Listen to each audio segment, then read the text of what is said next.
Hi, everyone. Thank you for joining today's webinar, The Ripple Effects of U.S. Tariffs, What Global Companies Need to Know. My name is Jenn Park, and I'm the director of our trade advisory group here at Flexport. We have a great webinar for you today, but before we begin, a few housekeeping items. On your screen, you will see a sidebar to the right of the main stage. If at any time you need assistance during the live webinar, please message us in the help chat located at the sidebar. You can also ask questions via the Q&A tab on the sidebar. Time permitting, at the end of the presentation, we will answer a few audience questions. Be sure to get your questions in early. In the menu above the screen, you have two tabs. In the first tab, you can download a copy of today's slide deck, and in the second tab, there's a brief summary for this webinar. We would love your feedback, so please fill out before exiting the webinar. Now, a brief legal note. Please keep in mind that all information that is shared during the session is based on the situation at the current time and may not be customized to your business. We always recommend consulting with a Flexport expert to discuss your particular situation. Joining me today is Marcus Eeman, Senior Global Customs Manager and leader of our de minimis program. Here's today's agenda. We have a lot to cover, but we will start with what happened this week. We will also focus on the aims and goals of these tariffs, and then we'll discuss the longer-term impact of these tariffs and how to mitigate the impacts, and then close out with a Q&A. All right, I think we can dive right in. All right, so what happened this week? As you know, on February 1st was a date that everyone was waiting for. We knew that tariffs were coming, but because we heard January 20th, Trump was going to implement tariffs and didn't happen, people were kind of weary in terms of would it really happen. February 1st came around, Saturday, and everyone was on their toes, and it actually did. We did see three executive orders come out for Canada, Mexico, and China. These executive orders were invoked during, through IEPA is what you would call it today. It's the International Emergency Economic Powers Act, which gives the president the authority to implement, regulate any imports when there is an unusual threat to our national security. So we did see Mexico, Canada, and China being impacted. However, after February 1st, on February 3rd, so Monday morning and Monday afternoon, we did hear that there was an agreement that was reached where they would suspend the tariffs for 30 days as they come to a deal. But we did see that China tariffs did go into effect on February 4th. So we wanted to just outline what is the current status of the tariffs here today. And then on the next slide, we'll kind of go into more detail on China. We wanted to lay this out very cleanly because we have been getting a lot of questions from our clients in terms of, does this impact our products? Does this impact our company? What does it actually mean? So hopefully we can clarify for you here. So to begin, February 4th was Tuesday, so these became effective on Tuesday for China and also Hong Kong products, which was a surprise in the executive order. We know that there's an additional 10% tariff on all China and Hong Kong origin goods, and I think we would just want to call out that it's Hong Kong and China origin. So if the country of origin of your products is China and Hong Kong, it will be impacted. Unlike the Section 301 tariffs, there are no exclusions at this time. We wanted to also highlight that these tariffs are in addition to any pre-existing duties and tariffs. So if you're already paying Section 301 on your goods, unfortunately, this is on top of that.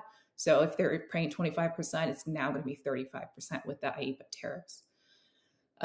Also, products that are currently subject to Section 301 exclusions are still subject to these additional tariffs. And then something that was surprising that we didn't think was going to be included in the executive order are the exclusion of de minimis products through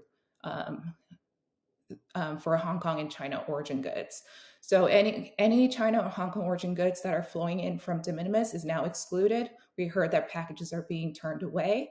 So if you want to import those goods, you'll have to do it through a formal or informal entry. Another thing that we wanted to highlight that's included in the scope is that drawback is now excluded for these new tariffs. So if you are part of a drawback program already getting drawback on general or Section 301 tariffs, those are not impacted by this. It's just the new tariffs. You will not be allowed to get the drawback on the 10% tariffs. On the right side, you'll see what's excluded from the additional 10% tariffs. So these are goods that were loaded on vessel or on final mode of transit before February 1st, and also goods that were entered for any personal use, Chapter 98. But also on here, it's any repairs, processing that were done in China and Hong Kong are excluded, donations, information materials, and FTC goods under domestic status. All right, next slide. And what happened after the executive orders went out? So we did see some retaliation, especially from China. So on February 4th, they did announce 10 to 15% on certain U.S. origin goods that were going to be imported into China. We also saw that they had antitrust probe opened into Google. Something that to highlight is the latest development is that they opened up a dispute at the WTO to challenge the 10% tariffs. And they were basically saying that it violated Article 1 and 2 of the General Agreement on Tariffs and Trade. And they said that it was also discriminatory and protectionist in nature. So we'll see what happens there, but that's the latest in terms of the retaliation that we got from China. And then we also know that Mexico and Canada, even though the tariffs are not into play, when the executive orders did come out, Mexico did say that they were going to implement retaliatory tariffs, which didn't happen yet. But Canada did announce about 155 billion worth of goods in retaliatory tariffs coming into two different phases.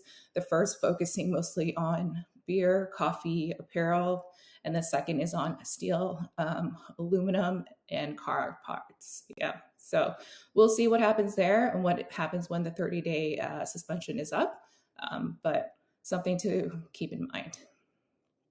All right, so once the executive orders came out, Marcus, can you tell us what happened in order to roll out these tariffs? Yeah, we're all waiting to see what happens in 30 days. We'll find out. So to roll this out, how do we go from the why, right? From like, okay, President Trump writes something, sends out an EO. How does it actually now show up on my entry paperwork? Well, the Federal Register notice is kind of that first step. So President makes this executive order. I'm just going to gloss over quite a few details here, but makes an executive order. That mostly kind of says the why we're doing something. The Federal Register notice usually comes along with a little bit more structure and gives instructions about how to make this executive order a reality. And the timing for that, it can take 0 to 3 days. They move pretty quick on this to actually get it coded so that brokers could actually use these new codes that were just created in order to apply these tariffs from that Federal Register notice. And as of this morning, it took about 3 days to take that Federal Register notice information and actually add it to the HTS website. So if you want to search one of these codes on the HTS website right now, they're live. You can see them. You can see that they are applied, and brokers are filing with these codes. We're already filing with these codes. But what are these codes? Well, there's 4 of them, and they are the implementation of those 4 categories that Jenn just talked about, right?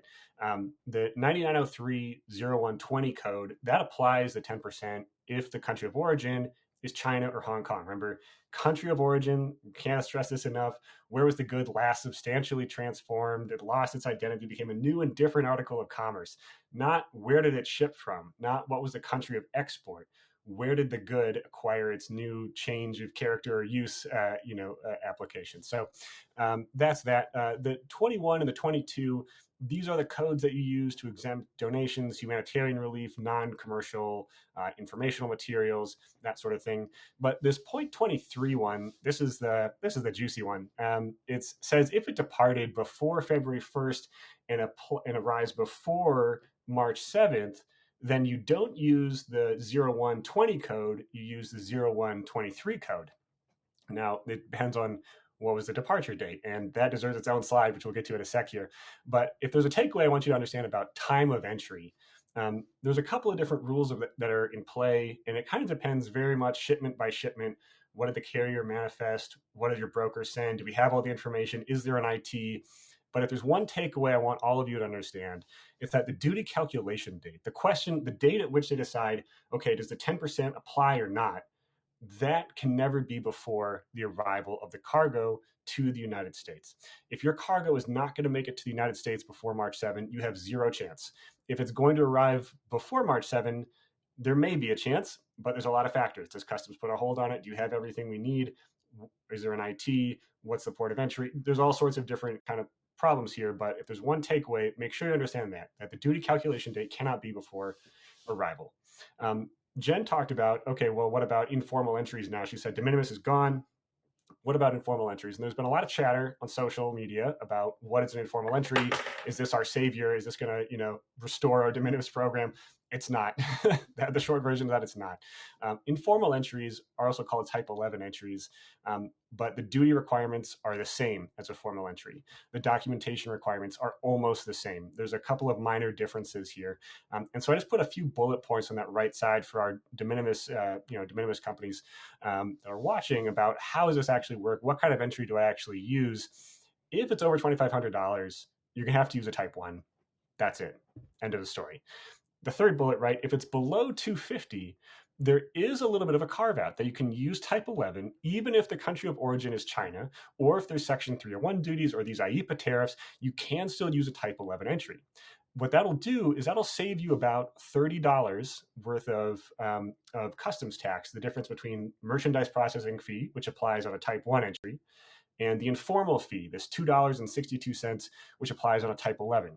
But it's only about a $30 savings there. The regular duty obligations are the exact same. And the documentation required for a type 11 is also almost the same. There's some minor differences, some bond requirement differences here. But I don't want you to think that, a type 11 entry is like a type 86 entry. It's much closer to a type 01. If I'd use, if you've been to my webinars before, I like to use a metaphor. A type 1 you can think of as like a Blu-ray DVD. The type 11 is like a standard DVD. A little bit maybe less functional, a little bit less high definition, right? But it's roughly the same. It still takes up the same amount of space on your shelf. You still need a DVD player. De minimis, right? That was Netflix. that was the as much as you want, as fast as you want, right? So it's really different than this type 86. This type 11 is almost the same as a type 1. There are some minor differences. If you have questions about how can this apply for me, we're happy to tell you about it in more detail. But I want to talk about that middle case, that little layer, that second bullet. If it's less than 2,500, but more than 2,500, you can use that if the origin is not China or I should say China or Hong Kong. If the country of origin is China or Hong Kong and it's between 250 or 2,500, it's going to be a type 1 by default because all those IEEPA tariffs cover everything of Chinese or Hong Kong origin. So you could not use an informal entry if the value is over that 2,500. You'd be forced into using the type 1, the formal entry. Okay. So with that, let's take a look a little bit more at that date that I talked about here, these departure dates. Okay. If we go to the next slide, please. We have two things. And if anyone was a veteran of the first China trade war, you maybe remember that funny little period that happened in 2019 where list 3 started at 10% and then they raised it to 25% a little bit later. And they rolled out this funny code, 9903-8809, that only really worked for a couple months. What it did is said if it exported to the US before May 10th and then arrived to the US before June 15, then you could be at the lower 10% rate instead of 25%. Well, I look back at this and I compare it to the language that we now have for this 23 tariff for the IEEPA list. It's a lot muddier and a lot more unclear. It says we're loaded onto a vessel at the port of loading or in transit on the final mode of transport prior to entry to the United States. Okay, so that is a little bit vague. Does this mean the AMS departure date, the date that's on a cargo manifest query?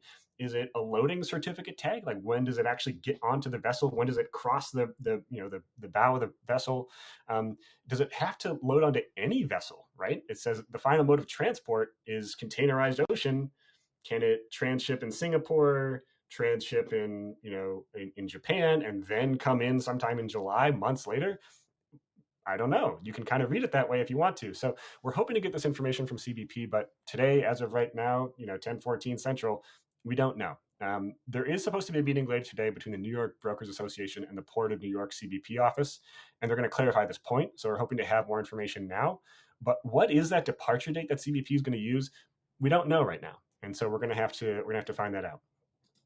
Okay, so that kind of sums up what has happened, but Jenn, maybe we should transition a little bit more into like why this happened, right? Like this was pursuant to an emergency.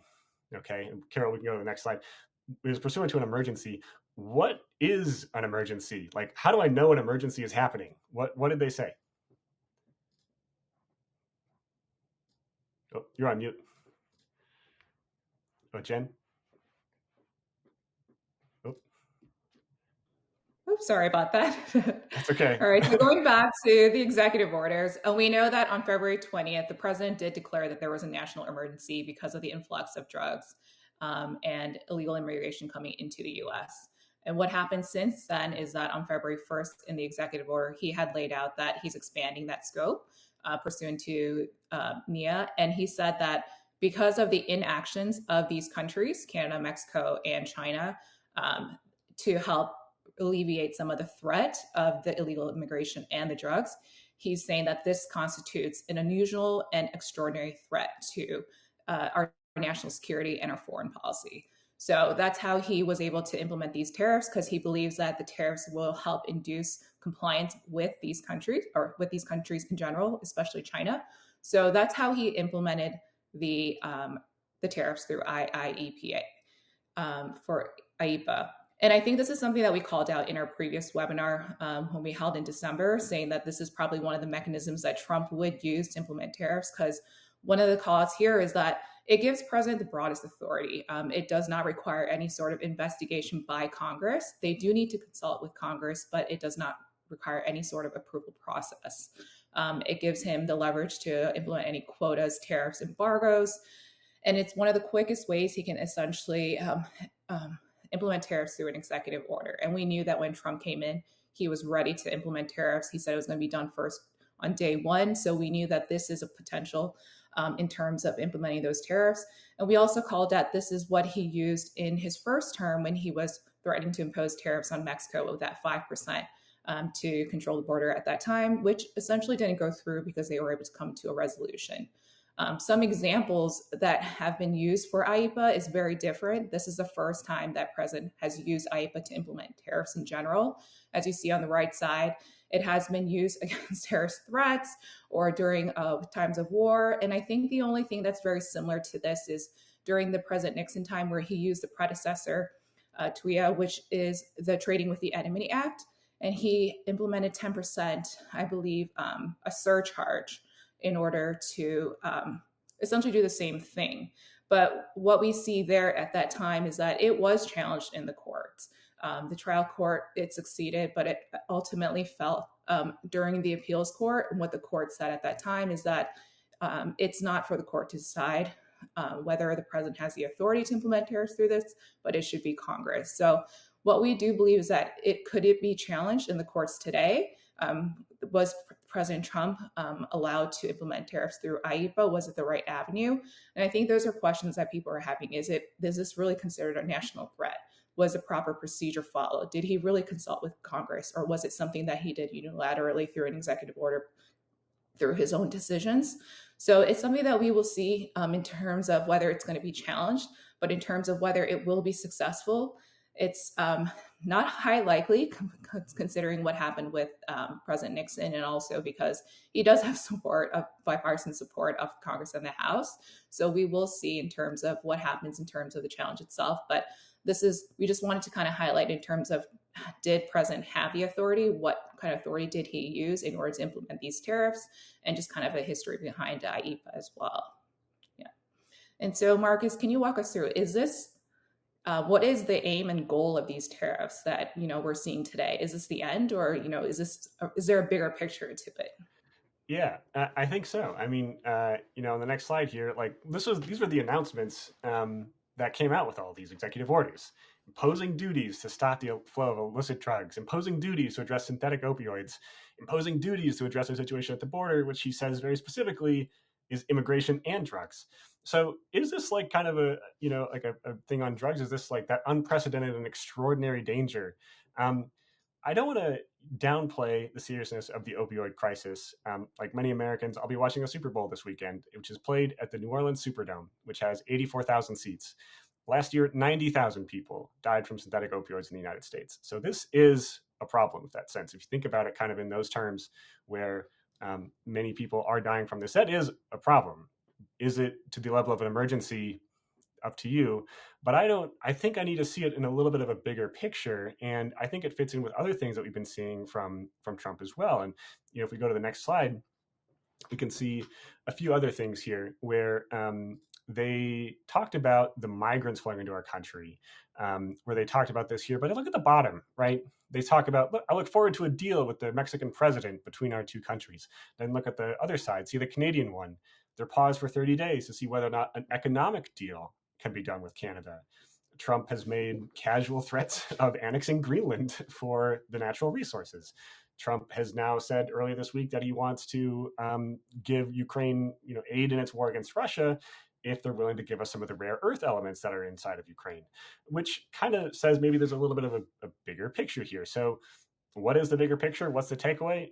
Next slide. I'm going to pull back in a classic Reagan line. Oh, it's the economy, stupid, right? I think this really does say, like, the drugs are important of an issue, right? This maybe is it an emergency? I'm not sure, but I don't think you can just look at it as a narrow focus. This is a much bigger picture, and to support my thought there, look at what he said in his second inaugural. He's putting Mount McKinley on a mountaintop, pun intended, I guess, saying that, hey, President McKinley made our country rich through using tariffs. Trade deficits are subsidies, right? We're sending money away. If we have a deficit, we're losing. If we have a surplus, we're winning. And you can see I have a list here from some of the latest data from the Census Bureau. We have trade deficits with a lot of these countries, China at the top, Mexico number 2, Canada's in the middle there. But look at all the other countries as well. If trade deficits are, us losing as a country, whatever that means, and surpluses are winning, Vietnam, the EU, Taiwan, Japan, Korea, are these potentially in the mix? Maybe. We'll have to see. And I think the broader picture is, how can we reindustrialize the U.S.? And I don't want to say that the difference between Biden and Trump is like a pendulum. If anything, it's like an arrow. The direction is the same. It just wiggles a little bit, right? Where Biden wanted to use the Inflation Reduction Act, the Chips and Science Act, to encourage manufacturing to happen here for chips and all that sort of stuff, Trump is saying, no, they don't need money. They need a stick. They need a 25, 50, 100% tax. So the direction is still the same, a very much state-led reindustrialization of the United States. And we've been on this thing for 7 years. So even though Biden moved a little softer, the direction is unchanged. And I think that's really how we can kind of see why Trump is really doing this. He thinks this is the right way to rebuild a manufacturing-based economy in the United States. Biden didn't exactly disagree with him either. He just took a different tack. So I think that's really kind of what it's about here. But, Jen, what do we see, like, maybe the long-term impacts of this? What do we see, like, where this actually goes from here? Maybe, let's maybe focus on, like, maybe what's in the next couple of months. Are we expecting to see more changes kind of along this economic line? Yeah, so I don't think we're going to stop here. I think the executive order was probably the first of many changes that we'll see. We know that on January 20th as well, there was a memorandum that was issued by the president where it was the America First trade policy. And essentially what that is he's directed all the federal agencies to review all the different trade policies that we currently have and provide recommendations to him by April 1st. And so the policies that they're reviewing is, anything from the trade deficits that you just mentioned. Also, I'm sure you've all heard the External Revenue Service. He wants to know if it's feasible and how that's going to play out. But also a lot of it has to do with the U.S. trade agreements that we currently have in place, including USMCA, policies and regulations on anti-dumping, de minimis. So there's a whole slew, and it also covers a lot in terms of China as well. Also reviewing their permanent normal trade relations. I'm sure you've heard they want to take them away from column 1, put them in column 2, so increasing the tariffs on any products from China in general. So I think there's a lot right now being considered by the different federal agencies that's, essentially going to be turned into a larger policy that we're going to be pushing through. Also, there's Congress who's, has a huge, big stance in terms of being strong on China, in terms of de minimis, just their tariffs flowing in. And so I think there's going to be a lot of changes happening. I think the executive orders were probably the first, but we will see after April 1st what kind of policy changes we can expect. Another thing that we want to call out is that there is a regulatory freeze, right? So we know that President Trump wants a 60-day freeze, so no new policies to be negotiated or implemented in the 60 days while they are reviewing all the different trade policies currently today. And one thing that we did discuss in previous webinars is the NPRM. So the Notice of Rulemaking, which was started by President Biden back in September, where they were trying to reform de minimis program. And I think the comments period did open January of this year, where the first NPRM is to really increase the amount of transparency and visibility of the data that's being supplied with the de minimis shipments. The second one was probably more of alarming because that is to exclude any products that are subject to the 301s, 232s, and 201s, in addition to implementing the 10-digit HTS classifications for all those products.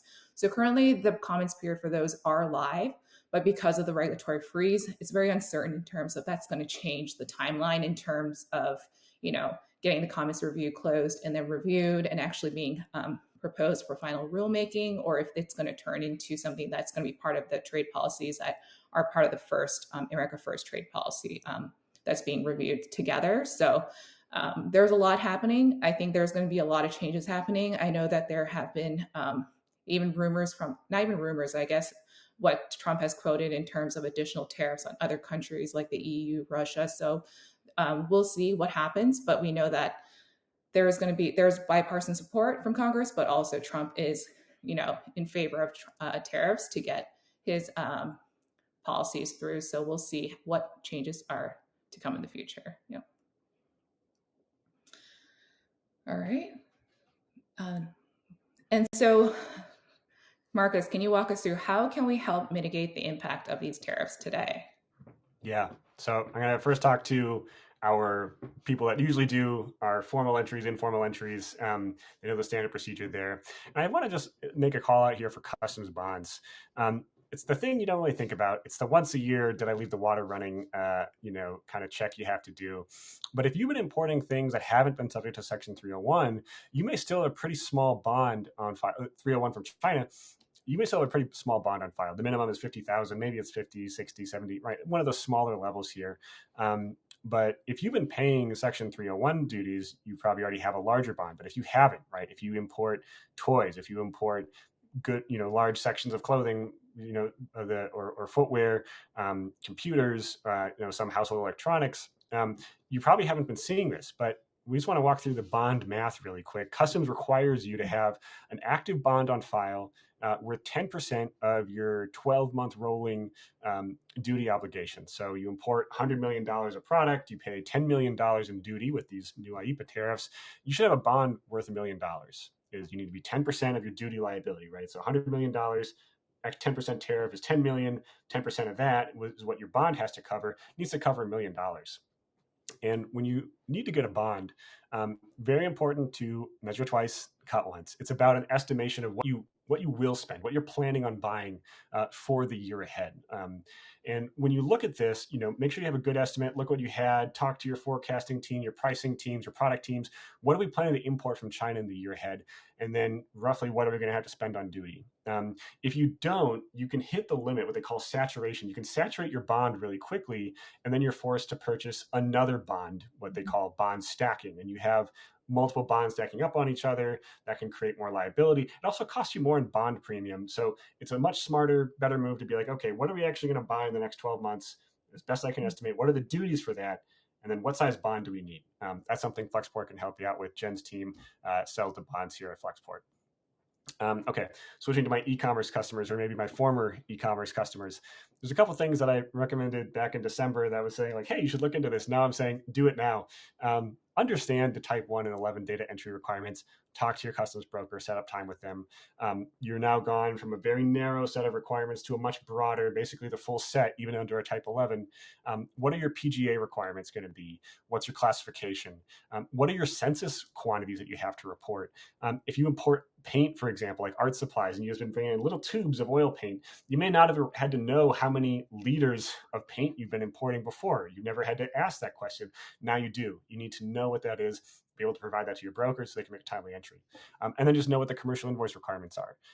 Clothing requires to have the construction. Is it knit or woven? To have the fiber composition, what percent is spandex, cotton, polyester? You need to list that on your commercial invoices. Second, talk to your freight providers about bulk shipments. This may be a much higher cost in terms of duty to lose de minimis, but there may be a freight savings opportunity versus what you've been paying before that you should make sure you're taking advantage of. One 12 by 16 box takes up quite a lot of space. There's a lot of empty space in that box. maybe if you can ship, more things in a giant pallet, you can fit more product in the same amount of volume. That may be more advantageous to ship by bulk, and look at US-based fulfillment options and the operating procedures for how you carry out more freight-based bulk shipments instead of doing it by parcel. Third one is weigh your trade-offs in Incoterms. C terms, D terms, very common in the e-commerce space, but that hides some of the real costs of freight to you. Maybe you're going through a broker, they're marking up a ton of stuff here and you don't quite know. If you switch over to maybe XWorks or FOB or FCA or any of those other less friendly terms than CIF, DAP, DDP, you may see there's actually maybe a little bit of savings you could realize versus completely outsourcing it, saying to your seller, okay, you take care of the freight. It's a trade-off, right? You get to manage more of the freight yourself, but it may be worth the savings. It's worth talking about. These are the things to decide soon if you're in this e-commerce former 321 place. Do you have the right size fulfillment centers in place? Do I need to raise prices to account for tariffs? Maybe I can keep shipping them, but I now have to tack on extra money because I'm paying duties on this before. What are some products that, even after tacking on extra money, don't make sense anymore? What are some of those things that maybe we should just cut out of our product catalog altogether? And then looking into supplier diversification. China's been pretty severely hit by this, but are there other non-Chinese suppliers that you could still use for this de minimis space? Those are all the good things to consider. These are more the granular levels, but Jenn, are there like some maybe broader things they can do to kind of think about their supply chain more holistically that maybe they can talk to your team about? Yeah.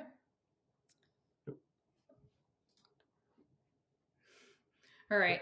I know this is something that you've probably seen on our previous slides, but something that we can't stress enough.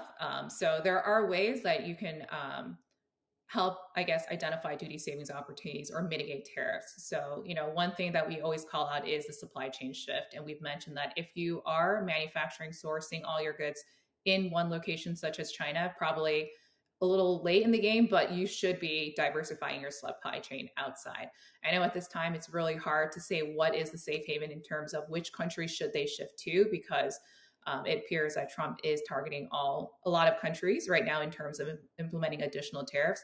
But I think one thing that you can do is understand what part of your manufacturing sourcing needs to shift in order to achieve a new country of origin. So you don't necessarily need to pick a country at this time, but understand what needs to shift in order to achieve a non-China origin. And then you can kind of select which countries you want to start shifting into based on what we're seeing today.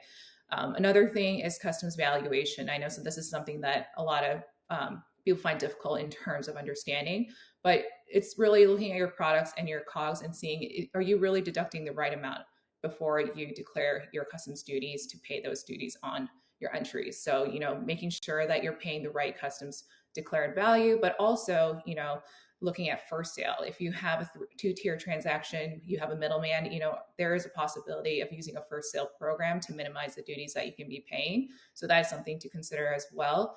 Another thing that Marcus had reached out is talked about in the previous slide is tariff classification. So going from a de minimis to a formal informal entry requires additional data elements, and classification is one of them. But I would say classification is very important because that really determines the duties, tariffs that you pay, even anti-dumping. So you just want to make sure that the product classification that you are utilizing is actually accurate, because it could lead to duty savings. Because if you had used the incorrect one previously, there are ways in which you can get refunds on those. But also going forward, you just want to make sure that you're paying the right tariffs, because as Marcus mentioned, your bonds will be impacted. And last, I do want to call out our ACE analysis. If you haven't done so already, it's probably something that we all recommend in terms of being able to identify any cost analysis with all the tariffs that are coming up, but also a great way to identify what are the ways in which my company can save or mitigate some of these duties if you can't identify them yourself. So it's a great tool that we have that, it's the first step. It's also free of charge that we offer here. So if you're trying to start planning, understanding what you could do in terms of reducing the tariffs, this is probably the first thing that we would recommend. Yep. All right. Okay.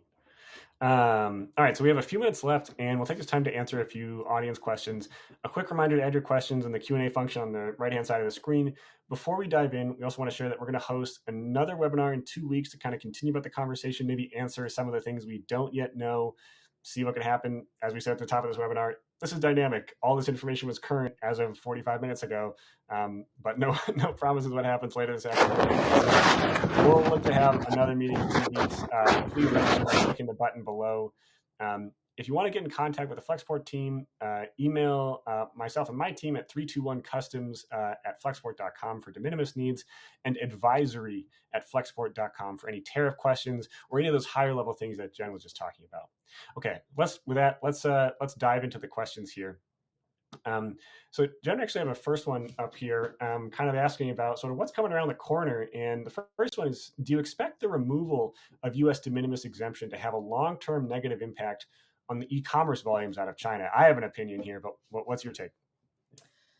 Yeah, I do think it's going to have a long-term negative impact on our e-commerce. So I know, I guess what I hear is that 70% of e-com shipments are from China. So this is the first step. As we mentioned during the webinar, we don't think the executive orders are a long-term stay, but it's something that is temporary until they come to a de minimis reform program. So I don't think there's going to be much in terms of changing de minimis to exclude certain products. I think we've heard over and over again that customs is having trouble with 4 million shipments being imported each day. So in order to decrease the amount of volumes that are coming in order to increase the transparency, in order for customs to have a better handle in terms of what products are being imported through de minimis, I do think that de minimis reform is going to happen, whether it's the EO, whether it's through a trade policy, whether it's through Congress. And I do think it's going to impact the U.S. Consumer, right? We do see today that once the shipments had transformed from de minimis to informal formal entries, they are now paying tariffs and duties on these shipments. So I heard even for a product with like $130, they had to pay additional duties that they had never had to pay previously. So I think for the US consumer, it is going to increase the cost of living. And so I do think it's going to be somewhat of a negative impact. And we don't think it's going to stop with China, right? We do think that de minimis reform is going to be impacting other countries as well. So, but that's my take on it. How about you, Marcus? Yeah, I think so too. If nothing else, I think this is just kind of a shock that is just maybe going to say, like, we're never quite going to go back again, because now they're going to be wondering, well, when is this going to happen again? Like, even if, there's a magical call today between Xi Jinping and President Trump or something, and all of a sudden it's back on. What's the sentiment going to be like in the marketplace? Are people going to say, well, this could happen again? Like, when is Trump going to go back to suspending de minimis? I don't want to be stuck in the same spot again. Maybe I need to look at another option. I think this is kind of a bit of a, poisoning the well here a little bit, where it's not really, quite as much. Yeah, it's just kind of, it won't be able to go back, I think, quite to the same way that it was before. So no, I do think even if it is removed, e-commerce, this kind of, golden age of e-commerce that we've been going through, it's probably winding down. It's going to transform. It'll still be there. It's just going to look a little bit different for sure. Yeah. Okay. I have another question. I think you can answer this one. It says, the new 10% China tariff, does it apply for all China imports or only 301 list or some other list? Where can I find more info? So the 10% China tariffs are on all products coming in from China, unfortunately. It's unlike the Section 301s where it was very HTS specific. For this new IEEPA tariff, it's all across the board. So any products imported from China with a China origin, or any products that are imported with a China origin will be subject to the 10% tariffs. All right.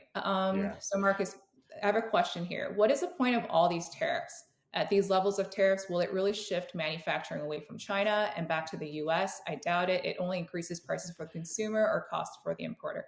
I mean, I have an opinion as well, but Marcus, I would love to hear what you think. I think on some level it will work, but it will be a very blunt tool. I wouldn't swat a fly with a sledgehammer, but I do think it will work at some point on some level, right? There was a review of the Section 201 duties, kind of going between the year 2019 and 2022. It was done by a university. They looked at, like, okay, what actually happened on these washing machine tariffs. They put tariffs on washing machines and dryers.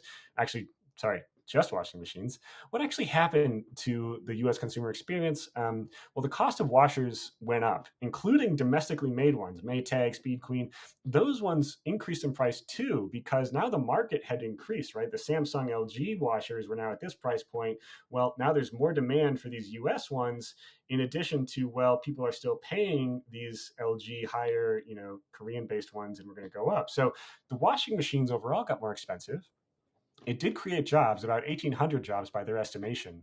But for each one of those jobs, it cost the US taxpayer about $700,000, millions of dollars a year. We're paying an extra $200 every time we need a new washing machine because of these higher tariffs.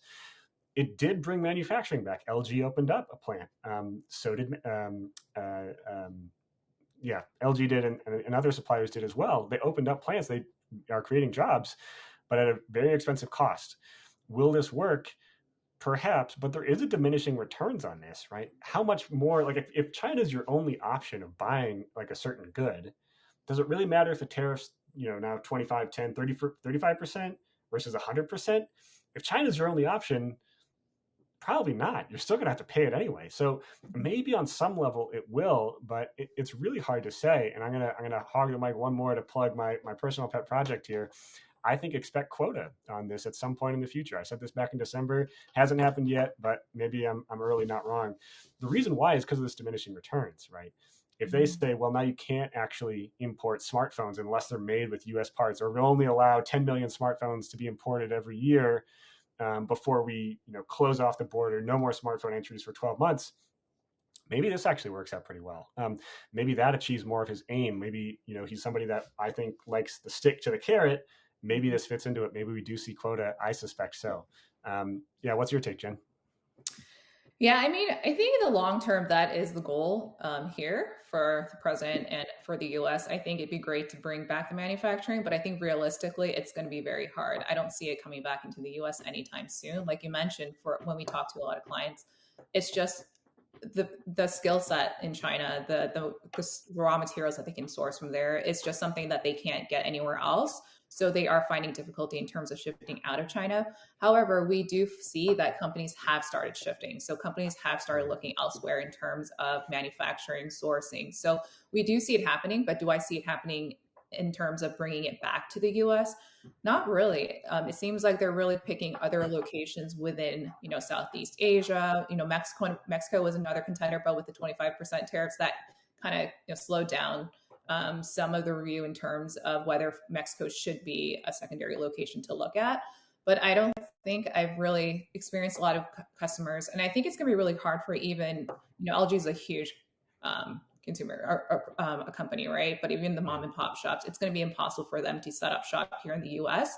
And I think something that I do find difficult is that the US just doesn't have the infrastructure, right? We don't have raw materials. We don't have manufacturing plants in order for companies to easily shift over. So unless that is also being invested in here heavily in the US, I don't think it's something that is feasible for a lot of companies.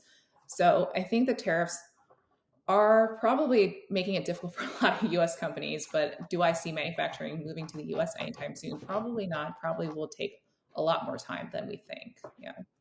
Yeah. Well, Jen, I have a real quick question here for you. I'd like to know the status of goods imported from China under an exclusion. Does my exclusion still work through that May 31st deadline, May 31st, 2025? If I'm getting an exclusion from Section 301, can I still use it? I believe the answer is yes, correct? Yes, that is true. So if you already if your products are subject to a Section 301 exclusion at this time, those exclusions still apply. So you probably don't have to pay that 7.5 or 25% tariffs, but you will still need to pay the 10% IEEPA tariffs. Yeah. Okay. I got an FTZ question here. Got to get a little love to our FTZ, clients here. They're a little niche, so we'll throw them a bone here. Somebody said, I operate an FTZ with goods from China in it. My understanding is that any goods that are currently in the FTZ will be subject to the additional tariff as of 3/7/2025. Is that accurate? Well, Probably not, because my assumption is that most of your goods that are of Chinese origin are probably being entered under what they call privileged foreign status into the zone, which means what that does is that sets the duty rate that you're going to pay at the time it was admitted to the zone. When it first came into the zone, that sets the duty rate under privileged foreign status. Section 301 subject merchandise was required to be privileged foreign status. Any of this other new IEPA merchandise is also required to be privileged foreign status. So if you had things that came in under privileged foreign status, so it was maybe subject to Section 301 before, and now you want to bring it back out, you have privileged foreign status on when it was. So make sure that when you're actually filing the entry, the withdrawal from this, is that you're listing those privileged foreign dates. Be very clear about it. Sometimes just an oversight, you don't even think about it that often on it. It's like, oh, what if I have a privileged foreign date? I'll just throw in whatever. No, this is a time when it really, really matters to make sure your privileged foreign dates are right. When was this first admitted to the zone? When was it first given that privileged status? That will lock in your duty rate to what it was earlier when you brought it into the zone, not what it's going to be when it comes out of the zone, even if you bring it out post March 7th. All right. And I know we're getting short on time, but I do want to answer one more because I know this has come up a lot.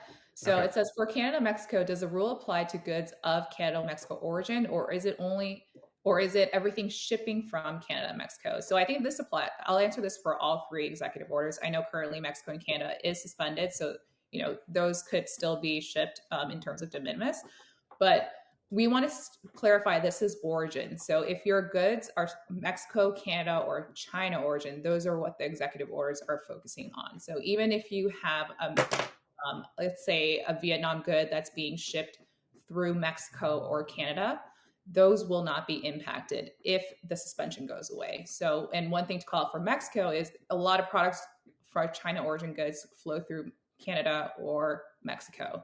Those products will not be allowed at this time because of the origin status of China, not necessarily where they're being exported from. Yeah, quite a few questions on on origin in there. But with that, we are getting the Oscar music. And so that will conclude today's webinar. A reminder for everybody to please register for the next webinar that's happening 2 weeks by clicking the link below. Share your feedback with the survey above. We'll email everybody the link to the recording tomorrow. Thanks, everybody. Have a great day and stay flexible in your supply chain. Thank you.